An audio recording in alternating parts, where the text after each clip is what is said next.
Opening statement, then we'll go to our radio crew. Yeah, I give a lot of credit to Prairie View. I thought their kids played really hard, competed. Didn't let a double-digit deficit get them down. They just kept on swinging, and it's what we saw on film. I thought they have a very quick team.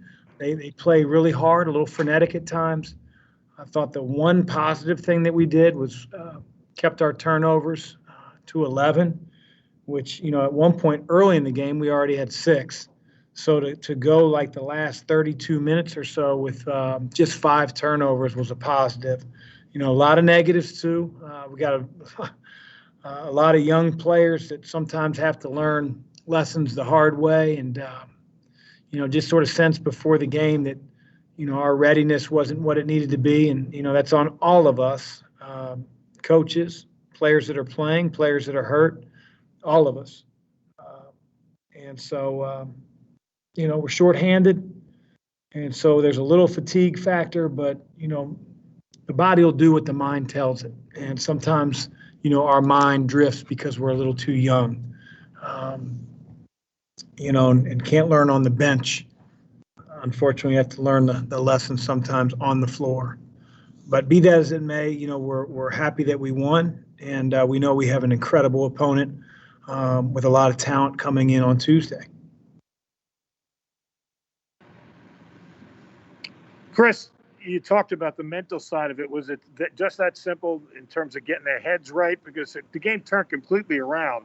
Is there anything else you can point to that got it back on the rails? Well, again, I thought early on we turned the ball over a little bit. We knew that they were going to be antsy in passing lanes. We knew that they do a really good job of flocking to the ball. And I thought we settled, like when we didn't turn the ball over, we settled for 3-point shots. I think at one point, we had taken 6 shots. We were 1 for 6, and we'd already taken 3 threes. And, our team's not the 3-point shooting team that we were a year ago.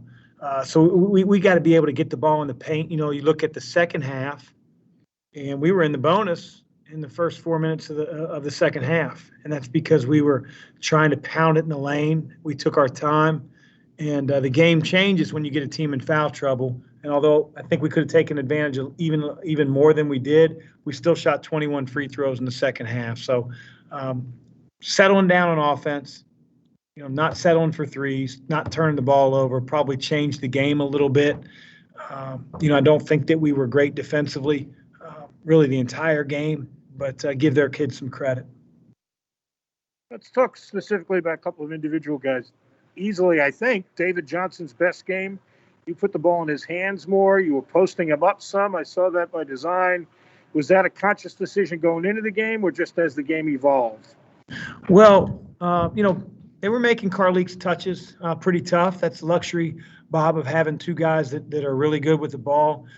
David, when he slows down, he's so much of a better player. He's so much more effective. And, he still has those good moments, poor moments. And, as a sophomore, man, I'm expecting, way more good moments and way more consistency. And I know he's expecting that. But, Prairie View really tries to speed you up, as you saw, really tries to speed you up. And the majority of teams that we play, aren't that frenetic, aren't that challenging in the passing lanes and, quick to double. And so regardless, Dave's got to play slow and composed against teams like Prairie View. But I thought when he was good, whether it was posting, whether it was getting into the lane and, just rising up and using his size, he was really good. But, a couple turnovers and a few errant plays because he was sped up. We got to get him to slow the game down a little bit more, especially against frenetic teams. But he did overall much better. He settled in as time went on. As you point out, sometimes you can't tell just by a stat sheet, certainly from a coach's point of view, if you're pleased or not.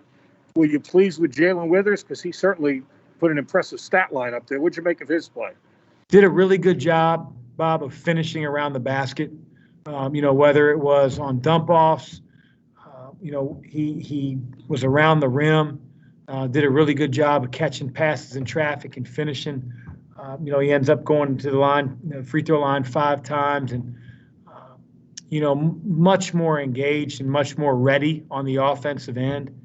Defensively, we were switching so many things. I thought the ball was in the lane way, way too much. We've got to be able to, not just Jalen, but every guy, stay big, stay in the play, and do it without fouling. And, none of our big guys did the job that we need him to do, and hopefully a lesson learned, Bob. But Jalen played much better tonight than the last two games, and quite honestly, we needed him because a few of his counterparts didn't play as well. How about one last comment? What about when you played without Carlik, because he's been so dominant for you, and you talk about the fatigue factor. Were you consciously trying to get him a rest, and how do you think you played when he wasn't on the floor? Yeah, so we literally, as we have we have three perimeter players that are true perimeter players that are healthy, and that's not good because usually your 1, 2, and 3 play on the perimeter unless you're playing some type of convoluted triangle big man game. So for the coaching staff, we felt like it was important early in the game. We were going to put JJ in for one of the three perimeter players, Dre, Dave, or Carlik, and move Quinn over to the 3, just so we had some more guard inventory on the bench to start subbing guards out. And, it was what it was. We feel comfortable with Dave being at the point. He played that position, primarily last year. 5 games in however many days, 9, 10, 11 days, whatever the stretch is. We need him to be able to play all 5. Going now to questions first from Shannon and then Pat. You touched on having a lot of youthfulness and that playing into the today. The first question. Having so many teams in your coaching experience that may have had some youth like this before, what does it kind of take to get guys to be ready from the start in the way that you want them to be? Well, I think it takes all of us. It takes the coaching staff. It takes every player on the team. Walk-ons. It takes the guys that are injured. I just thought we had a little bit of a too cool approach. Shannon just, and we have a lot of young guys. We have a lot of sophomores that didn't play last year. We have a lot of freshmen. We have a lot of guys injured for the very first time in their career, and so it's sort of easy to look up in the stands and smile. Like we need everybody to be locked in. And I thought Prairie View played their tails off. Byron did a really good job with his team being prepared and being ready. But maybe we looked at the front of their jersey and thought we can just play, cool. And cool doesn't win. Cool doesn't win. It doesn't win games. And so hopefully it's a lesson learned for our young guys and for our entire team and our entire coaching staff. But, we thought we were prepared. We knew what they were going to run. We knew they were going to play hard. And we didn't set the tone the right way. To Pat. Coach, was wondering if you could potentially provide a status on Samuel Williamson's injury, A, and B, maybe Charles Minlin and some of the other guys as well. Yeah, so Sam dislocated his big toe, and he is day-to-day. It's like if you dislocate a finger, you just pop that sucker back in, tape it together with the next finger, and you're ready to go. Unfortunately, you can't do that with a big toe. But he is day-to-day. Yesterday morning, woke up and he wasn't in a lot of pain. There wasn't a whole lot of swelling, a little bit of bruising, which is a good sign. So, he's going to be listed as day-to-day. And, Sam's a tough kid and he'll play when he's ready. Charles is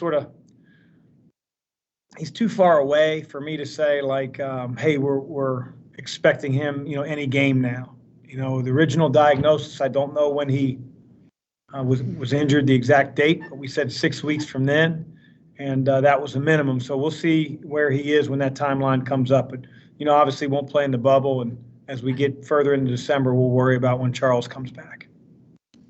Back to Pat. What about Josh Nickelberry? Yeah, Josh is, he's frustrated with just dealing with the ramifications of arthroscopic surgery. Some guys are good to go, after 4 to 6 weeks. Some guys, their body heals a little differently. Josh is one of those guys right now. He's doing everything he can in the training room. I feel like I have the best trainer in the country. I got a busy one at that. I know that. But, I can't tell you specifically when we expect Josh back. I don't feel like he's going to play, during our time here in the bubble. So, we have to worry about the guys they're healthy enough to play, but he's doing everything he can to get back. Go to Shannon and then Russ. We got an announcement late tonight that the nightcap, Winthrop and UNC Greensboro, wasn't happening because of COVID concerns. Do you know if this will affect your game against UNCG later next week? I don't believe it will, Shannon. I think that's why, they postponed the game. Obviously North Carolina and South Carolina are fairly close, and they might be able to figure out when they can replay it. If it's not going to be played during the bubble, I really don't know. I just got off the court, and I just found out that it was postponed. So, but from my understanding, that won't have any effect on our game against UNCG. Just to interject there, the coach is accurate there. They do continue to plan to play the rest of their schedule here in Louisville, as does Winthrop. We'll go to Russ. Chris, a couple things about your next game. Western Kentucky's played 3 games and looked impressive in a variety of ways in all 3 games. I wonder if I could get your assessment of them, and also, secondly, Bassey. He's gotten off to a really good start in the kind of problems he poses. Sure. Well, they're a good team. They've got a lot of talented players. Coach Stansberry, changes some things up defensively. They've got some really good playmakers. They've added some shooting with the Davidson transfer. I tried to do my best over the offseason to talk Charles into, moving on to the NBA, but he wouldn't do it. And so we're going to have to contend with one of the best front court players in the entire country on Tuesday night. So if we rebound like we did tonight, we'll look like Gulliver's Travels, all the Lilliputians around the basketball when he's, medal eating around the rim. So he's really good. We saw that last year with 2 of our experienced post players, and Malik and Steve. And, I don't see those guys on our bench right now. So we're going to have to do it with some young guys and figure out a way. With that, we'll close it out for Coach. Thank you, Coach. Thank We'll you. be back with David Johnson and Jalen Withers.